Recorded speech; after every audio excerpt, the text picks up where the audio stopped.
गावातून, आणि तेही आत्ताच्या आत्ता. कारण तू खोटारडा आहेस बुवा, एक नंबरचा खोटारडा. तू जर आम्हाला एखादाही वेद बोलून दाखवलास ना, तरच तुला या गावात राहता येईल. अन्यथा तुला हे गाव कायमचे सोडून जावे लागेल. बोल, आहे कबूल? बोल ना, आहे का कबूल? काय रे, जमेल ना भोंदू बुवा? बाळ इकडे ये ग जरा.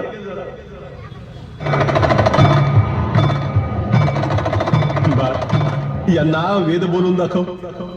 अग्निमेय पुरोहितं यज्ञस्य देवमृत्वीचं होतारं रत्नधारतमम् अग्निपूर्वेभिर्षिभिरित्यो नृतनैरुत स देवा एह वक्ष्यति अग्निना रयिमश्नवत्पोषमेव दिवे दिवे यशसं वीरवत्तमम् अग्नेयम्.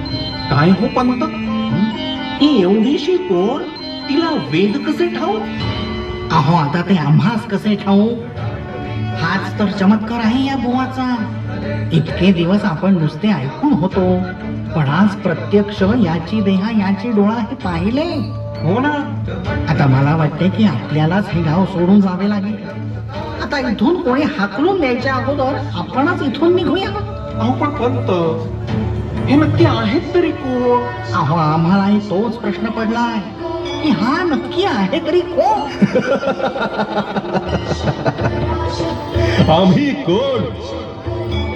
अरे सातपुड्यात सुपड्या बाबा, खानदेशात कुंवर स्वामी, वागोद मध्ये गौरी शंकर, गुजरात मध्ये दिव्या बाबा, इस्लाम मध्ये रहीम बाबा, मध्य प्रदेशात लहरी बाबा, आफ्रिकेत टोबो, तर अरबस्थानात नूर मोहम्मद खान, आणि इथे मालकांचा शिष्य शंकर शंकर शंकर.